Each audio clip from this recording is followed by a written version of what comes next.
সোমবার শেখ হাসিনা পদত্যাগ করে দেশ থেকে পালানোর পর বিপাকে পড়ে গেছে আওয়ামী লীগ।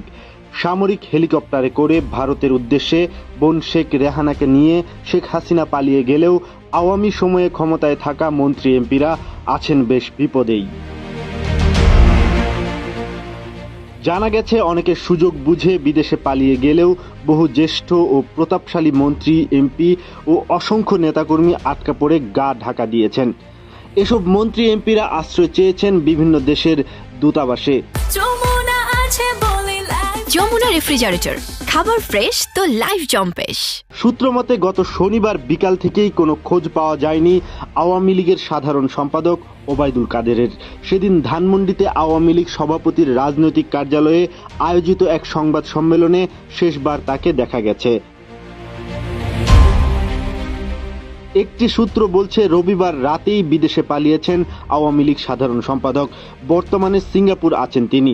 অন্য আরেকটি সূত্র গণমাধ্যমকে জানিয়েছে ওবায়দুল কাদেরের বর্তমান অবস্থান নয়াদিল্লি।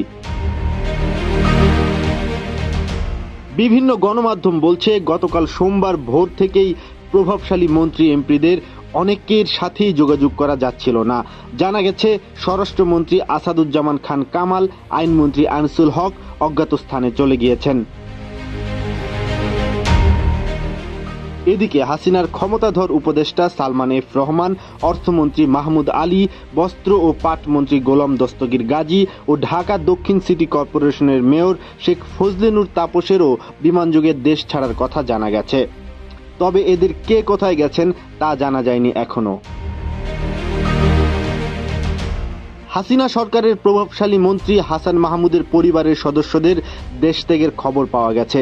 জানা গেছে EK 586 নম্বর ফ্লাইট যোগে তারা সংযুক্ত আরব আমিরাতের দুবাই বিমানবন্দরে গিয়েছেন। তবে অনেক চেষ্টা করেও অনেক মন্ত্রী এমপি দেশ ছাড়তে পারেননি। বিমান টিকিটের জন্য অনেক চেষ্টা করেও তারা তা সংগ্রহ করতে ব্যর্থ হয়েছেন। অনেকে পরিবারকে বিদেশে পাঠাতে পারলেও নিজেরা আটকে গেছেন। এদের মধ্যে পররাষ্ট্রমন্ত্রী হাসান মাহমুদ, তথ্য প্রতিমন্ত্রী মোহাম্মদ আলী আরাফাত দেশেই আত্মগোপনে আছেন বলে জানা যায়। এদিকে শাহজালাল আন্তর্জাতিক বিমানবন্দরে আটক করা হয়েছে সাবেক ডাক, টেলিযোগাযোগ ও তথ্য প্রযুক্তি প্রতিমন্ত্রী জুনাইদ আহমেদ পলককে। জানা গেছে মঙ্গলবার বিকেল 3টার দিকে পলক ও তার ব্যক্তিগত দুজন কর্মকর্তা ঢাকার হযরত শাহজালাল আন্তর্জাতিক বিমানবন্দরে ভারতের রাজধানী দিল্লির উদ্দেশ্যে ভিআইপি লাউঞ্জে অপেক্ষা করছিলেন।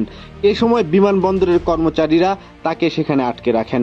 কিছুক্ষণ পর বিমান বাহিনীর কর্মকর্তারা এসে তাকে আটক করে ইমিগ্রেশন হেফাজতে নিয়ে যান।